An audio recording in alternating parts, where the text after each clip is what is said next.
मित्रों, मैं डॉक्टर आलोक कुमार विश्वकर्मा, इलाहाबाद विश्वविद्यालय बीए सेकेंड ईयर हिंदी का पाठ्यक्रम जो निर्धारित है उसी उपक्रम में बताना चाहता हूँ। इलाहाबाद विश्वविद्यालय का जो पाठ्यक्रम है पूरे भारतवर्ष में हिंदी साहित्य का इतिहास और प्रथम प्रश्न पत्र मध्यकालीन काव्य दोनों हम इसका अवलोकन करेंगे, है ना। इलाहाबाद विश्वविद्यालय का जो पाठ्यक्रम है आपको प्रथम प्रश्न पत्र बीए सेकेंड ईयर विद्यापति अध्ययन और आलोचना प्रथम प्रश्न पत्र में जो हमको आता है कि इससे व्याख्या खंड आते हैं। ये काव्य में जितने काव्य हैं विद्यापति, कबीरदास, सूरदास, तुलसीदास, मलिक मोहम्मद जायसी, मीराबाई, बिहारी, ये पाठ्यक्रम जो है हमें अध्ययन करना है। इलाहाबाद विश्वविद्यालय के अंतर्गत जो हिंदी का है इसमें काव्य हमको पढ़ना रहता है। इसमें 3 व्याख्या खंड आते हैं, खंड क, खंड ख, खंड ग। खंड क में कबीरदास और विद्यापति 2 रहेंगे व्याख्या खंड में। खंड ख में सूरदास, तुलसीदास रहेंगे। खंड ग में मलिक मोहम्मद जायसी, मीराबाई, बिहारी तीनों रह सकते हैं। कभी कभी क्या होता है कि अलग अलग दशाओं में यह बदल जाता है। और विद्यापति अध्ययन एवं आलोचना, संक्षिप्त जीवन वृत्त एवं रचनाएं, श्रृंगार काव्य परंपरा और विद्यापति काव्य में भक्त चेतना, है ना। इसकी जो काव्य संग्रह इलाहाबाद विश्वविद्यालय से प्रकाशन इलाहाबाद हिंदी परिषद से निकलती है, मध्यकालीन काव्य, उसको हम लोग करके उसका अध्ययन करेंगे। विद्यापति, देखिए विद्यापति में एक व्याख्या खंड आएगा, इससे संबंधित जो प्रश्न आएंगे 3 प्रश्न आते हैं 12 नंबर का, 12 + 12 + 12, 12 यानी 36, यानी जितने कवि हैं तीनों मिलाकर के 36 जो है आपको आपके नंबर का अवलोकन किया जाएगा। उसके बाद होता है टिप्पणी 5-5 नंबर के रहते हैं, टिप्पणी का भी अध्ययन किया जाता है। तो इस परंपरा में हम लोग सबसे पहले देखते हैं विद्यापति का संक्षिप्त जीवन परिचय, विद्यापति के काव्य में भक्ति चेतना, है ना। इससे संबंधित जो काव्य होते हैं उसको प्रफुल्लित किया जाता है, उसको जागृत किया जाता है ना। इस विद्यापति भक्त हैं अथवा श्रृंगारिक हैं, ये प्रश्न बहुत बार पूछा जाए, इसको घुमा करके कई तरीके से पूछा जाता है। भक्त अथवा श्रृंगारिक हैं, इसके मानने वाले इतने विद्वान हैं, इस तरह हर तरह के पाठ्यक्रम में ये निर्धारित रहता है। विद्यापति श्रृंगारिक हैं अथवा भक्त कवि हैं, ये प्रश्न बार बार आता रहता है, इसको घुमा दे देते हैं, है ना। इन्हें विद्यापति को जयदेव, कोकिल, गोविंद के नाम से जाना जाता है, कई नामों से इनको हम अध्ययन करते हैं। तो विद्यापति के बारे में ये हो गया। और दूसरे हैं कबीरदास। कबीरदास की जो है दोहा, है ना, साखी शबद रमैनी, ये जो है हमें अध्ययन करना है। कबीरदास के बारे में आप लोग जानते हैं मित्रों कि कबीरदास जो है नाम से ही स्पष्ट हो जाता है। आप लोग जानते हैं कबीरदास जो है बनारस में पैदा हुए थे, है ना। विद्वानों में मतभेद है, कई विद्वान कहते हैं कहाँ पैदा, कोई कहते हैं कहाँ पैदा हुए थे। कबीर का अर्थ होता है अर्थात किसके वीर से उत्पन्न, अर्थात कहाँ के थे, कैसे आए थे, इसका कोई अता पता नहीं है। लेकिन विद्वानों के द्वारा यह जागृत होता है, उत्पन्न होता है कि हम इसका अवलोकन कर सकते हैं। तो कबीरदास के बारे में इनका जीवन दर्शन, कबीरदास का जीवन दर्शन अर्थात दर्शन मान देखने का तरीका, दृश्यति अनेन दर्शनम, जो दिखाई, यानी किस रूप में हम देखते हैं, उनकी दृष्टि कैसी थी, समाज के प्रति कैसी थी, पूरे देश के प्रति कैसी थी, उनकी भावना कैसी थी, उस समाज के लिए क्या देना चाहते थे। उस समाज के लिए यही देना चाहते थे कि असंगत स्थितियों पर प्रहार करना, स्वयं संगत की ओर जाना उनके समाज दर्शन का प्रमुख आधार था। असंगत स्थिति क्या होती है, उनकी संगत में जाना, यानी जो आंखों के सामने दिखाई दे रहा है सब नष्ट होने वाला है। आंख से जो दिखाई देता है सब नष्ट होता है। कबीर साहब कहते हैं, जिस मरने से जग डरे मेरो मन आनंद, मरने ही ते पाइए पूरन परमानंद। कबीर साहब बहुत ऊंचे महान पुरुष संत थे।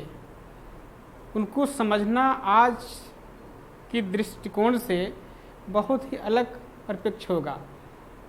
कबीर का जीवन देखा जाए तो बहुत ही हर कार्यों में उन्होंने विरोध किया, हर कार्य, पाखंड पर विरोध किया। पाथर पूजे हर मिले तो मैं पूजू पहाड़, ताते यह चाकी भली पीस खाए संसार।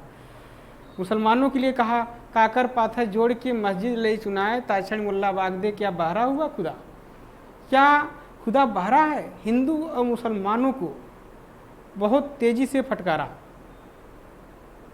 समाज में विद्यमान जो है विसंगतियों को उन्होंने प्रकट किया और देखा और उसको अवलोकन किया। यानी परमात्मा आपके कहीं बाहर नहीं है, अंतर में है। कबीर साहब कहते हैं, अंतर में जाकर आप ज्योति श्रुति से जुड़ते हैं, असलियत को जानते हैं, तब उसका दर्शन होता है ना। कबीर देखिए, उनका संक्षिप्त जीवन परिचय और निर्गुण परंपरा और कबीर, निर्गुण परंपरा और कबीर, विचारधारा और साधना, युगबोध। कबीर की भक्ति कैसी थी, कबीर की भक्ति भावना है ना। कबीर मन निर्मल भया जैसे गंगा नीर, पाछे पाछे हर मिले कहत कबीर कबीर। और उनकी जो समाज चेतना थी, उनकी समाज में जो विद्यमान थी, समाज के प्रति उनका जो दृष्टिकोण था, समाज और समझ। समाज जो होता है मनुष्यों का झुंड हो जाता है और समझ पशुओं का झुंड होता है, कबीर साहब के अनुसार। और भाषा उनकी सधुक्कड़ी है ना। तो कबीर की जो भक्ति है, भक्ति में भज धन अक्तिन करके भक्ति बना है। जो भक्त अपनी प्रेरणा के द्वारा, अपनी आत्मचिंतन के द्वारा जो प्रकट करता है, जो भावना का उद्बोधन करता है, वो भक्ति होती है। तो कबीर बाहर की भक्ति को महत्व नहीं देते थे। उनका था कि अंतर में, अंदर के पट खोल रहे, है ना। जब अंदर की दुनिया में जाते हैं तब असलियत को हम प्राप्त करते हैं। हमारा जीवन का ध्येय क्या था। और देखिए, इस पे हम लोगों को एक प्रश्न आएगा, है ना। कबीर समाज दर्शन, है ना। कबीर के दर्शन का उल्लेख कीजिए, कबीर की भक्ति का स्वरूप का उल्लेख कीजिए, कबीर के युग बोध का उल्लेख कीजिए। कबीर वाणी के डिटेक्टर थे, तानाशाह थे। भाषा उनके सामने लाचार से नजर आती थी। भाषा, है ना, जैसे चाहा वैसे मरोड़ा, नहीं माना तो दरेरा दे कर मरोड़ा। उनके सामने भाषा बहुत नीचे स्तर की हो गई, यानी उनके अनुसार चलती थी। क्योंकि आत्मचेतना, उन्होंने आत्मयोग्य सर्वज्ञ, आत्मा को जानने के पश्चात सब कुछ जाना हुआ हो जाता है। यानी सब को जान लिए थे, यानी स्वयं को जान लिए थे। इसलिए पूरा लगता था एकमय संसार है, एक बन जाओ, नेक बनो और भला करो, ऐसी भावना उनके अंदर आती थी। और एकत्वम के द्वारा, जब एकत्वम की भावना हो जाती है तब व्यक्ति हमें ऊपर की मंजिलों पर जाता है और धीरे धीरे प्रगति की ओर जाता है। तो आगे चलते हैं। कबीर की भक्ति भावना, समाज चेतना, भाषा, इस पे 12 नंबर का क्वेश्चन आएंगे। और आपको एक काव्य साखी शबद रमैनी, है ना, जो दोहे होते हैं, उसका अध्ययन करना रहेगा। उसको पढ़ करके हम व्याख्या लिखते हैं। व्याख्या, संदर्भ, प्रसंग और विशेष या साहित्यिक सौंदर्य। व्याख्या के अंतर्गत ये 3 चीज़ों का अवलोकन किया जाता है भाषा में। और हम आगे देखते हैं कि हिंदी परिषद, ये जो है आपको अलग अलग किताबें नहीं लेनी पड़ेगी, मध्यकालीन काव्य ले लेंगे, उसमें सब दिया है एक किताब से। इसमें कबीर के दास और सूरदास, विद्यापति, और तुलसीदास सारे पाठ्यक्रम निर्धारित रहते हैं, जो इलाहाबाद विश्वविद्यालय के हिंदी परिषद प्रकाशन से प्रकाशित होती है। पतली सी किताब है, उसका हम ले सकते हैं, कहीं भी ले सकते हैं। तो आगे है सूरदास। अब यही जो पहले था वही आज भी इसमें भी है। सूरदास में सूरदास का जो पद है उसका अध्ययन करेंगे। व्याख्या खंड के लिए एक आएगा, है ना, अथवा करके हम लोग लिखेंगे। खंड क, खंड ग, खंड 6 व्याख्या देंगे। 6 व्याख्या में केवल 3 करना है, आपको चयन करके 3 करना है। 3 को ही हम उसका व्याख्या खंड और विशेष साहित्यिक सौंदर्य लिखेंगे। कि इसमें है इनका जीवन परिचय, कृष्ण भक्त परंपरा और सूरदास। सूरदास में वात्सल्य और श्रृंगार, सूरदास की काव्य कला, काव्य भाषा। इसमें निर्धारित पदों की व्याख्या, जो निर्धारित इलाहाबाद विश्वविद्यालय संबंधी इतने पद से इतने पद का अध्ययन उसमें दिया रहेगा, जो आप किताब लेंगे उसमें दिया रहेगा। और ये हिंदी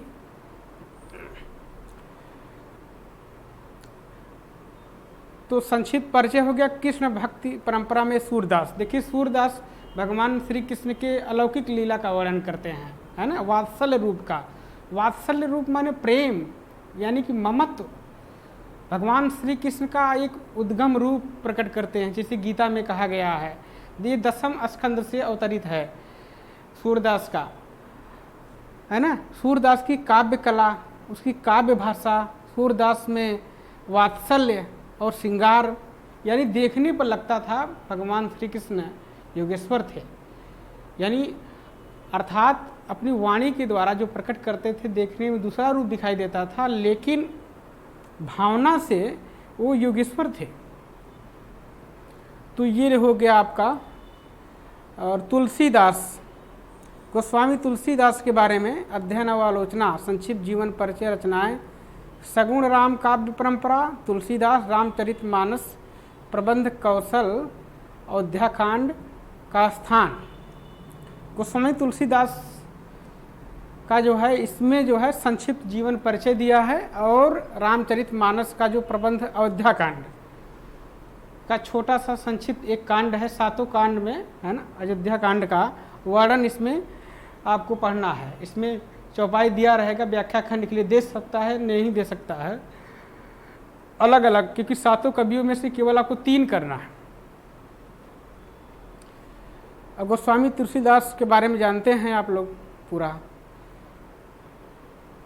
इनकी जो लोक मंगल, जो इससे प्रश्न बनेंगे आपको, लोक मंगल और समन्वय दृष्टि, तुलसी की भक्ति भावना का स्वरूप, तुलसी का काव्य शिल्प, है ना, लोक मंगल।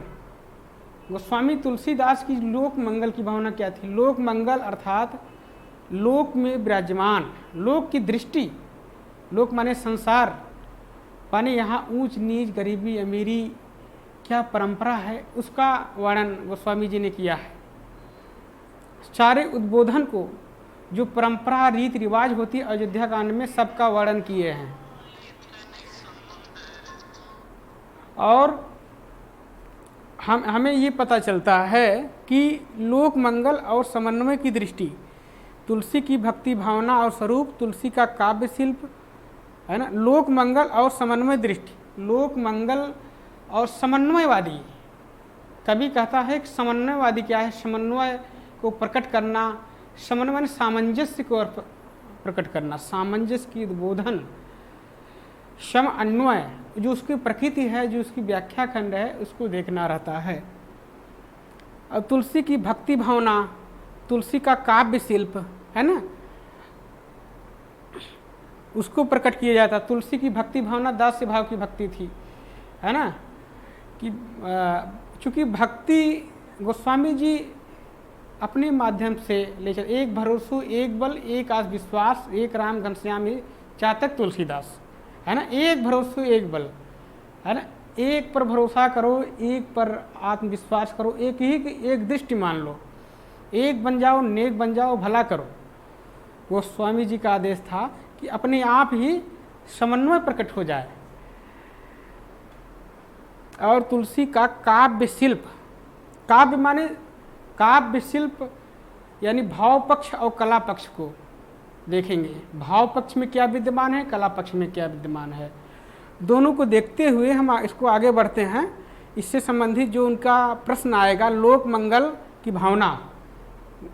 गोस्वामी तुलसीदास लोक मंगल की भावना को प्रकट करते हैं, समन्वयवादी दृष्टि को भी प्रकट करते हैं, एक दूसरे के पूरक हैं। इस कथन की व्याख्या में आप वर्णन करिए।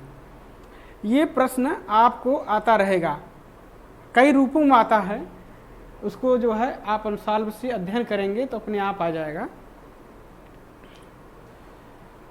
मलिक मोहम्मद, अगले चलते हैं, मलिक मोहम्मद जायसी का अध्ययन। मलिक मोहम्मद जायसी में आपको पद्मावत और नागमती विवेक खंड का अध्ययन करना है। पद्मावत और नागमती विवेक खंड का अध्ययन का नागमती विवेक खंड में नागमती का विरह चित्रण का वर्णन है। उसकी दशा कैसी थी, जब पति के वियोग में कोई व्यक्ति रहता है, उसका जो वियोग उत्पन्न होता है, उसी का नागमती वियोग खंड में आपका वर्णन है। मलिक मोहम्मद जायसी सूफी का परंपरा के सर्वश्रेष्ठ कवि हैं। वो जो है मलिक मोहम्मद जायसी का कहना था, इश्क हकीकी इश्क मजाजी, लौकिक प्रेम से आध्यात्मिक प्रेम, है ना, लौकिक प्रेम से आध्यात्मिक प्रेम की तरफ बढ़ना इनके साहित्य का आधार था, है ना। उनकी संक्षिप्त, ये बरेली में पैदा हुए थे, रायबरेली में, जायस नाम के स्थान पर। उनका जीवन वृत्ति आप देख लीजिएगा, पूरा दिया रहेगा। सूफी प्रेमाख्यानक काव्य परंपरा के जायसी के काव्य में प्रेम विरह प्रकृति का चित्रण, काव्य में प्रेम, है ना, विरह प्रकृति का माने अर्थात आपको जो प्रेम विरह और उसकी उत्कंठा है नागमती का, उसी का वर्णन किया गया है। इससे संबंधित आपको प्रश्न आएंगे, जायसी की भाषागत विशेषताएं, और हमको ये खंड पढ़ना है नागमती वियोग खंड, जो कि इसमें भी व्याख्या और प्रश्न आएंगे। एक प्रश्न रहेगा 12 नंबर का, और आपको टिप्पणी भी आएंगे। नागमती वियोग खंड हो गया, ये मध्यकालीन काव्य, आप इसको ले ही लेंगे। मीराबाई अध्ययन और आलोचना, मीराबाई का अध्ययन करना। अगले कवि के रूप में मीराबाई हैं। संक्षिप्त जीवन परिचय और रचनाएं। भक्ति काव्य में स्त्री का स्वर मीरा, मीरा के काव्य में भक्ति भावना, प्रेम और एवं विरह। गीत काव्य परंपरा में मीरा का स्थान। निर्धारित पदों की व्याख्या, यानी जो पद उसमें दिया है मीराबाई के पद्य खंड में, उसका ही इलाहाबाद विश्वविद्यालय के पाठ्यक्रम के निर्धारित पाठ्यक्रम के अनुसार वही पढ़ना है पूरा। मीराबाई के बारे में आप लोग जानते होंगे। मीराबाई जो है राजस्थान में पैदा हुई थी, बहुत छोटी थी, बचपन में ही उनको जो है उनके पति का देहांत हो गया था। और पति के देहांत होने के बाद जो है उनके अंदर एक विरह की उत्कंठा हुई, परमात्मा से प्रेम की। कोई साधु आया था उनके घर, साधु जो है एक भगवान श्री कृष्ण का मूर्ति लिया था, उसी को देखकर उनके अंदर एक जागृति उत्पन्न हुआ। और जागृति उत्पन्न होते हुए जैसे ही उत्पन्न हुआ, वैसे ही वो मीराबाई इतनी डूब गई भक्ति में भगवान श्री कृष्ण को, भगवान श्री कृष्ण का एक रूप प्रकट होना पड़ा। जब कोई व्यक्ति किसी में डूबता है, अर्थात असलियत को जानता है, उसमें लीन होता है, तब असलियत जानता है कि हम कैसे उसको प्राप्त करेंगे, तब प्रकट होना पड़ता है। तो मीराबाई जो है, जब मीराबाई भक्ति करते करते करते करते जैसे ही आगे बढ़ी, तो भगवान श्री कृष्ण का एक विराट रूप दिखाई दिया। उसमें कहा कि जाओ, तुम्हारे वर्तमान गुरु संत रविदास बैठे हैं, वहाँ जाके दीक्षा लो, है ना, वहाँ नामदान प्राप्त करो, जिससे तुम्हारी आत्ममुक्ति हो सके, है ना। बहुत झेलना पड़ा उनको, मीराबाई को, क्योंकि राजघराने की थी। राजघराने होने के नाते उनको पूरा जो धार्मिक वितंडावाद और समाज में विद्यमान पाखंड सबको झेलना पड़ा, लेकिन वो अपने लक्ष्य की तरह देखिए, जीवन में 3 चीज़ जरूरी है: मजबूत इरादा, निश्चित लक्ष्य और जीवन में पवित्रता। ये हमको आगे बढ़ाता है। अगर ये जीवन रहे तो जीवन में अगर ये धारण हो जाए, धारण करने की शक्ति हो जाए, तो हर आदमी अपनी सफलता की तरफ बढ़ना शुरू कर देता है। तो आगे चलते हैं। व्याख्या खंड दिया है 3, 7, 19, 23, 25, 32, 33, 38 कुल 10 पद का अध्ययन करना है मीराबाई के पाठ्यक्रम में, है ना। मीराबाई का संक्षिप्त जीवन परिचय, रचनाएं, मीराबाई का काव्य स्त्री का स्वर, मीराबाई के काव्य में भक्ति भावना, प्रेम विरह, गीत काव्य परंपरा में मीराबाई का स्थान, निर्धारित पदों की व्याख्या, ये अध्ययन करना है हमें। इससे संबंधित 12 नंबर के क्वेश्चन आएंगे और 12 नंबर क्वेश्चन आने के बाद टिप्पणी भी आएंगे। मीरा के विरह में, मीरा का विरह, मीरा की भक्ति भावना, प्रेम एवं विरह दोनों भी आ सकता है। दोनों टिप्पणी और क्वेश्चन प्रश्न आपको दोनों आएंगे इसमें, और दोनों का अवलोकन हमें करना है। आगे चलते हैं।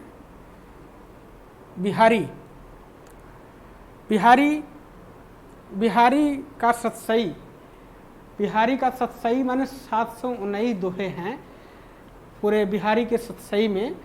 719 दोहे में जो निर्धारित पाठ्यक्रम है इलाहाबाद विश्वविद्यालय से, उसमें उसका हमें अवलोकन करना है। कुछ निर्धारित पाठ्यक्रम इसमें जब हम काव्य लेंगे तो उसमें दिया रहेगा, उसका अवलोकन करना पड़ता है। इसमें पूरा बिहारी पूरे श्रृंगारिकता के कवि हैं, और मुक्तक काव्य परंपरा और बिहारी की कलात्मकता, बिहारी के काव्य में रीति एवं बिहारी की काव्य भाषा, बिहारी में जो संकलित दोहे हैं मध्यकालीन काव्य से, इलाहाबाद विश्वविद्यालय के द्वारा हम इसका पाठ्यक्रम जो है किताब ले करके इसका अध्ययन करेंगे। तो इसमें भी व्याख्या खंड के लिए आ सकते हैं, आते हैं। सबसे लास्ट में जो खंड ग दिया रहता है, खंड ग में मीराबाई अथवा बिहारी हो जाते हैं। ये मीराबाई अथवा एक हमको पढ़ना रहता है, एक का अध्ययन कर लेंगे सही तरीके से निर्धारित पाठ्यक्रम के अनुसार, तो हमें परीक्षा में अच्छे अंक उत्तीर्ण होंगे। तो ये प्रथम प्रश्न पत्र हुआ इलाहाबाद विश्वविद्यालय का जो BA सेकेंड ईयर हिंदी का जो पाठ्यक्रम है, प्रथम प्रश्न पत्र का हमने अध्ययन किया। अब चलते हैं द्वितीय प्रश्न की तरफ जो है। अब इसकी जो सहायक पुस्तकें हैं और घनानंद के बारे में, एक घनानंद छूट गए थे। घनानंद जो है संक्षिप्त जीवन परिचय, रीत काव्य परंपरा, और घनानंद की प्रेम संवेदना स्वर, इसको भी देख लेते हैं। इसमें जो सहायक पुस्तकें दिए हैं, आप रामचंद्र की कबीर मीमांसा रामचंद्र तिवारी की ले सकते हैं, और आप विश्वनाथ प्रसाद मिश्र की जो है बिहारी की वाग, ये बहुत ज़्यादा किताबें हो जाएंगी। केवल आपको लेना है, ये तो आपको अध्ययन के लिए, यानी बहुत विस्तृत अध्ययन करने के लिए आप किताबों का अध्ययन कर सकते हैं। ये पाठ्यक्रम में निर्धारित दिया है। आप केवल मध्यकालीन काव्य लेना है, मध्यकालीन काव्य लेकर के सारे पाठ्यक्रमों का अध्ययन करना है। विस्तृत अध्ययन के लिए आप सारी किताबों को लाइब्रेरी के माध्यम से अध्ययन कर सकते हैं, ले भी सकते हैं। अब चलते हैं द्वितीय प्रश्न पत्र की तरफ। द्वितीय प्रश्न पत्र में हिंदी साहित्य का इतिहास, हिंदी साहित्य का इतिहास, ये जो है हिंदी साहित्य का इतिहास प्रत्येक पाठ्यक्रम में इलाहाबाद विश्वविद्यालय ने निर्धारित किया। बहुत पहले से ही निर्धारित था हिंदी साहित्य का इतिहास, और आज भी एक परंपरा चल रहा है कि हम इसका अध्ययन करेंगे। हिंदी साहित्य का इतिहास सारे कंपटीशन में, SSC, railway, bank, IAS, PCS हर जगह आते हैं। अगर आप इसका अध्ययन कर लेते हैं, गहराई में अध्ययन इसका पढ़ लेते हैं, तो आपको जो सामान्य हिंदी सारे कंपटीशन में आते हैं या SSC, रेलवे, बैंक में, हर जगह आपको पढ़ने के लिए ये सर्वोपर रहेगा। हिंदी साहित्य का इतिहास बहुत ब्रॉड है। कई लेखक अपने माध्यम से अपनी विचारधारा जनता की चित्तवृत्तियों के द्वारा उसका अवलोकन करके लिखे हैं। जनता की चित्तवृत्ति क्या है? आचार्य रामचंद्र शुक्ल कहते हैं, जनता की चित्तवृत्ति का विकास है। चित्तवृत्ति यानी चित्त माने मन, चित्त माने जो हमारे यहाँ चित्त पर बैठा हुआ है, मन के द्वारा जो हम अध्ययन करते हैं, ध्यान के द्वारा अध्ययन करते हैं, उसका अवलोकन करते हैं। हिंदी साहित्य का इतिहास, सबसे पहले हिंदी साहित्य का इतिहास, हिंदी साहित्य का इतिहास, हिंदी साहित्य का इतिहास हिंदी नीस प्रत्यय करके बना है। हिंद धन नीस प्रत्यय करके हिंदी स्त्री प्रत्यय है। साहित्य क्या है? साहित्य, साहित्य यानी जिसमें समाज का, राष्ट्र का, सबका ही, सहितयो भावः इति साहित्यम, जिसमें साहित्य का भाव हो, जिसमें समता का भाव हो, वही साहित्य है। सहितयो भावः इति साहित्यम, सहितस्य भावः इति साहित्यम, वही साहित्य है। साहित्य का अध्ययन करने के पहले हम जानेंगे साहित्य किसका हित हो रहा, पूरे समाज का, राष्ट्र का, इसलिए हम इसका अध्ययन करते हैं। और इसमें इतिहास आप लोग जानते हैं, इतिहास, इत माने ऐसा, है मान निश्चित, आस माने था। पहले ऐसा निश्चित था, इसका हम अवलोकन करके आज उसका दृष्टिगत द्वारा अध्ययन करके उसका जो प्रकट करते हैं वही इतिहास है। इतिहास, इतिहास, इत माने ऐसा, हर निपात है, इत माने ऐसा, वो भी निपात, आस माने था, पहले निश्चित था। तो इसमें जो है हिंदी साहित्य के इतिहास में हम अध्ययन करेंगे। इसमें भी 5 क्वेश्चन आएंगे आपको, अथवा कर खंड ख, खंड ग, खंड घ, खंड अंग, ऐसे करके आएंगे, और टिप्पणी आएंगे आपको हिंदी साहित्य के इतिहास में। टिप्पणी का आप एक लॉन्ग टाइप क्वेश्चन, जैसे आप हिंदी साहित्य के इतिहास में हिंदी साहित्य की लेखन परंपरा, इसमें हिंदी साहित्य का संचयन जो सामग्री है, पहले इसको मैं बता लेता हूँ। संचयन, वर्गीकरण, उपयोग, इतिहास लेखन की दृष्टिया, परंपरा, काल विभाजन, आधार, नामकरण, ये जो सामग्री है इसका हम अध्ययन करते हैं।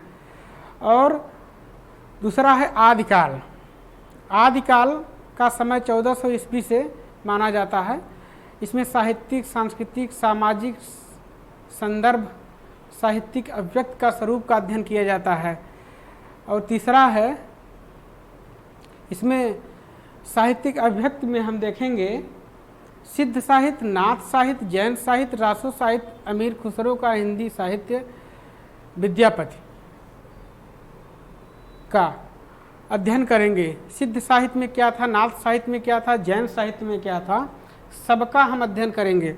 और उसमें जानेंगे ये परंपरा को क्या प्रकट करते हैं। सिद्ध साहित्य क्या करता है, नाथ साहित्य क्या करता है, नाथों का मुख्य लक्ष्य, सिंधु का क्या लक्ष्य था, रासो साहित्य का उद्देश्य था, अमीर खुसरो हिंदी खड़ी बोली के प्रवर्तक माने जाते हैं, और विद्यापति भक्त या श्रृंगारिक माने जाते हैं। सारे सबका अध्ययन हम करेंगे इसमें, है ना। आदिकाल में, आदिकाल के बाद हम चलते हैं भक्ति काल की तरफ।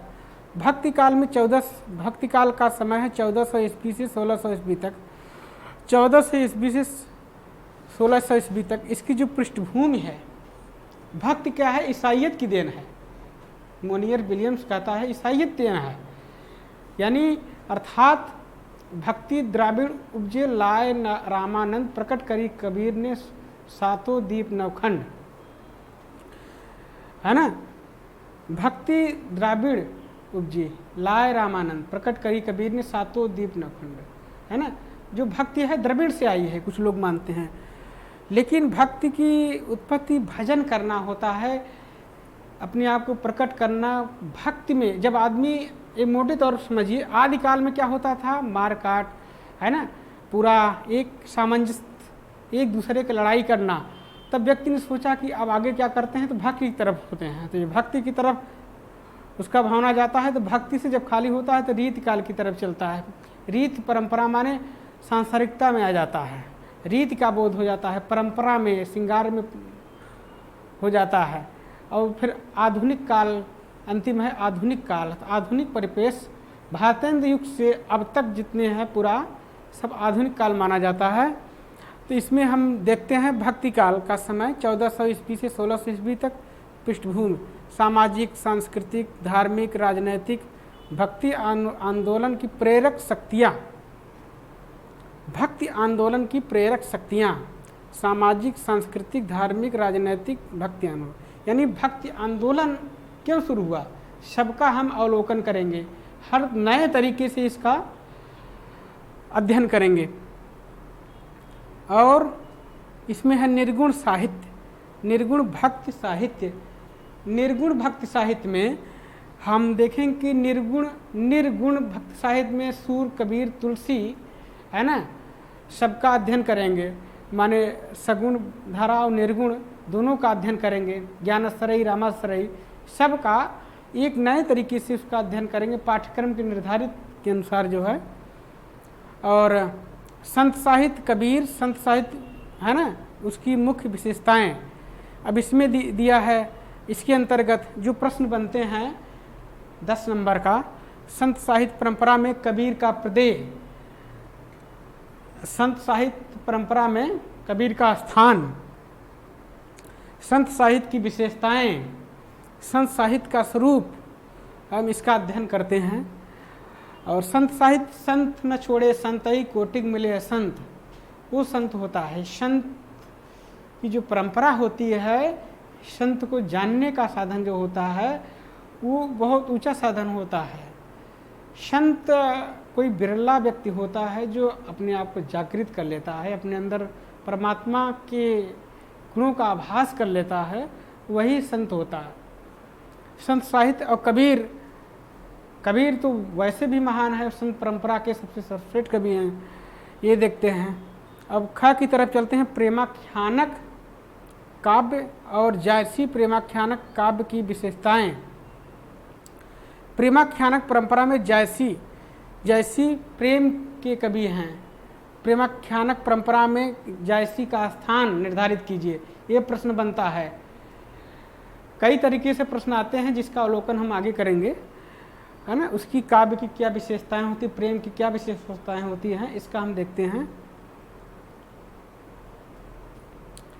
और हम देखते हैं सगुण भक्ति साहित्य, राम काव्य परंपरा, तुलसी राम काव्य की विशेषताएं, और कृष्ण काव्य परंपरा और सूरदास कृष्ण काव्य की विशेषताएं, भक्तिकालीन काव्य संवेदना और अभिव्यक्ति विधान, भक्ति काव्य का सामाजिक सांस्कृतिक चेतना। यानी भक्तिकालीन काव्य संवेदना और भक्तिकालीन काव्य में अभिव्यक्त का विधान और सामाजिक सांस्कृतिक पृष्ठभूमि। जो कृष्ण काव्य परंपरा है, सूरदास का जो इतिहास में स्थान है, उनसे संबंधित जो क्वेश्चन आते हैं, जो प्रश्न आते हैं, उसको हम देखते हैं। हम चलते हैं रीतिकाल की तरफ। रीतिकाल के जो मुख्य कवि हैं बिहारी के सतसैया के दोहरे जो नावक के तीर देखते हैं। इसमें 1600 ईस्वी से 1850 ईस्वी इनका समय माना जाता है। बिहारी रूढ़ और मूलिकता, बिहारी रीत सिद्ध हैं। इस कथन की व्याख्या करते हुए इसको प्रकट कीजिए, इसका उल्लेख कीजिए, ऐसे प्रश्न बनते हैं। इस तरह बता दिया जाएगा, फिर आगे जब आपको इसका पाठ्यक्रम का विस्तृत व्याख्या करेंगे तब इसको हम बताएंगे, है ना। इसमें जो रूढ़ है, मौलिकता है, शास्त्रगत, इसके अंतर्गत शास्त्रगत, शिल्पगत, छंदगत, भाषागत, संवेदना, कला दृष्टि, सृजनशीलता, स है केशवदास, मतीराम, देव, बिहारी, घनानंद आदि कवियों का योगदान। रीतकालीन काव्य का वर्गीकरण, रीतिबद्ध, रीति सिद्ध, रीति मुक्त। रीतकाल की साहित्यिक प्रवृत्तियां और विशेषताएं। आधुनिक काल, फिर आधुनिक काल आ जाता है। तो रीतिकाल में हम इतना अध्ययन करते हैं, केशव का अध्ययन करेंगे, मतीराम का, देव का, घनानंद आदि कवियों का अध्ययन करेंगे। इसमें रीतकाल का वर्गीकरण, रीत सिद्ध, रीति मुक्त, रीतबद्ध, है ना। रीतिबद्ध, रीति सिद्ध, रीति मुक्त। रीतिबद्ध में कौन कौन कवि आते हैं? केशव, मतीराम, है ना, देव, ये रीतिबद्ध में आते हैं। रीति सिद्ध में केवल मात्र एक कवि हैं, बिहारी। और रीति मुक्त में कौन कवि हैं? घनानंद, बोधा, आलम ठाकुर, 3 धारणाएं हैं, रीत सिद्ध, रीत मुक्त, रीतबद्ध। इसका वर्गीकरण देखेंगे, रीतबद्ध की विशेषताएं, रीतिबद्ध की, रीत सिद्ध की विशेषताएं, रीत मुक्त की विशेषताएं, सबका हम अवलोकन करेंगे। इसमें रीत काल की साहित्यिक प्रवृत्तियों का अध्ययन करेंगे और इसकी विशेषताओं का अध्ययन करेंगे। आधुनिक काल, अब चलते हैं आधुनिक काल की तरफ। आधुनिक काल का समय भारतीय युग से माना जाता है। 1850 ईस्वी के बाद इसका हम शुरुआत मानते हैं। मित्रों, जानेंगे कि हम आधुनिक काल मध्य युगीनता और आधुनिकता का अर्थ अंतर, और ख है 19वीं शताब्दी के पुनर्जागरण का स्वरूप, यानी पुनर्जागरण का शुरुआत कहाँ से माना जाता है? आधुनिक काल से माना जाता है। इस परंपरा 19वीं शताब्दी में भारतीय युग ने इसका शुरुआत किया था। और पुनर्जागरण और हिंदी, ग है पुनर्जागरण और हिंदी, हिंदी का क्षेत्र, यानी हिंदी का जो क्षेत्र है बहुत व्यापक है। इसको बहुत लंबा लेते हैं, हर तरह की बोलियां, हर तरह की परंपराएं यहाँ प्रकट होते रहते हैं। तो फर्स्ट में है खड़ी बोली का गद्य का विकास और प्रयोग। फिर गद्य साहित्य में हम चलते हैं, साहित्य और संस्कृति। फिर घ में चलते हैं भारतेंदु और उनके युग लेखक, है ना। भारतीय मंडल में कौन कौन से लेखक हैं? प्रताप नारायण मिश्र, बालकृष्ण भट्ट और बद्री नारायण चौधरी, प्रेम घन, 5-6 कवि हैं जिसका हम अध्ययन भारतीय मंडल में आते हैं, उनके युग लेखक। इसमें जो प्रश्न बनते हैं टिप्पणी से ज़्यादा आते हैं। आधुनिक काल से आपको टिप्पणी में जो प्रश्न आएंगे हिंदी साहित्य के इतिहास में पाठ्यक्रम में, जो 5 क्वेश्चन आएंगे, 10 क्वेश्चन दिया रहेगा, आपको 5 करना है।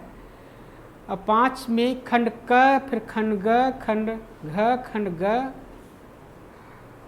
ऐसे रहेंगे आपको, और सब में अलग अलग धारणाएं उसमें निहित रहेंगी।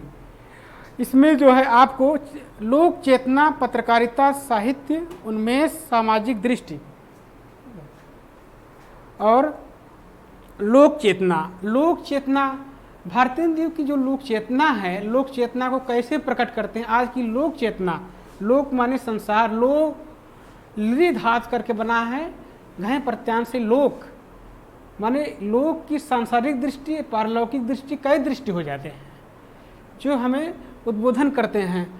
पत्रकारिता, पत्रकारिता देखिए संविधान का जो चतुर्थ अंग है पत्रकारिता, पत्रकारिता के जरिए हम अपना लेखन परंपरा क्या मीडिया है इसको क्षेत्र को जानेंगे, सबका अध्ययन करेंगे। साहित्य उन्मेष, सामाजिक दृष्टि, साहित्य उन्मेष, हमारा साहित्य की तरफ क्या लगाव था? उन्मेष काल, उन्मेष काल माने नया युग, जो नया युग है इसमें जो साहित्य की तरफ लोगों का रुझान है, पढ़ने की तरफ, अध्ययन करने का, साहित्य लिखने का तरीका, ये उन्मेष काल माना जाता है।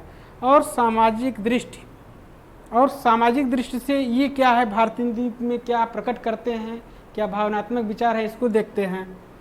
अब चलते हैं द्विवेदी युग, नवजागरण काल की संवेदना दृष्टि, विभिन्न काव्य आंदोलन प्रवृत्तियाँ, कवि छायावाद, प्रगतिवाद, प्रयोगवाद, नई कविता, अकविता, समकालीन कविता, है ना। विभिन्न काव्य आंदोलन प्रवृत्तियाँ माने जितने काव्य, छायावाद, प्रगतिवाद, प्रयोगवाद, नई कविता, अकविता, समकालीनता। छायावाद, छायावाद कौन कौन कवि हैं? प्रसाद पंत निराला, महादेव वर्मा, इनका हम अध्ययन करेंगे, है ना। और प्रगतिवाद में कौन कवि हैं उनका अध्ययन करेंगे। प्रयोगवाद में कौन कवि हैं उनका अध्ययन। नई कविता में जितनी कविता, सबका हम एक दृष्टिगत से अध्ययन करेंगे, पूरा सबके बारे में जानेंगे, उनका स्वरूप क्या है, सबको देखते हुए हम उसका अवलोकन करेंगे। अब आगे चलते हैं हम नाटक, रंगमंच, उपन्यास, कहानी, निबंध, आलोचना।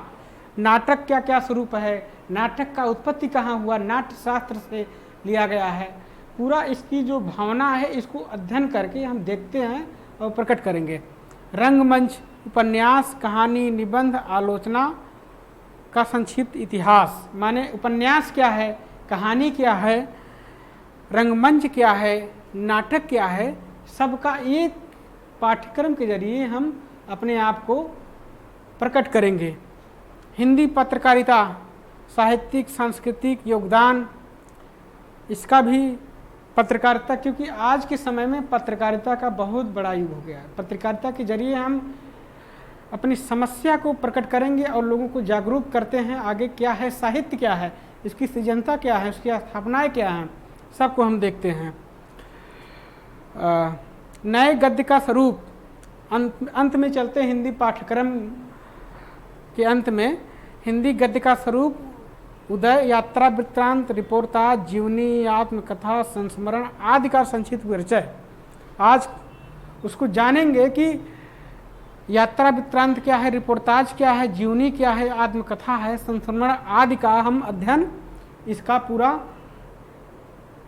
देख लेते हैं। इसको पढ़ेंगे आगे और इसमें टिप्पणी बनते हैं। यात्रा वृत्तांत, आत्मकथा, संस्मरण, इससे टिप्पणी आएंगे। आपको टिप्पणी भी आपको करना है, 5 क्वेश्चन प्लस टिप्पणी भी 5 आपको करने रहते हैं, जिसका हम आगे फिर देखेंगे। मित्रों, हमारा चैनल है उड़ान द फ्लाई, इसको सब्सक्राइब कर लीजिएगा। और जो इसके माध्यम से हम बताएंगे आपको आगे पाठ्यक्रम जो इलाहाबाद विश्वविद्यालय है, इसको पढ़ा करके फिर आगे हम प्रेरित करेंगे।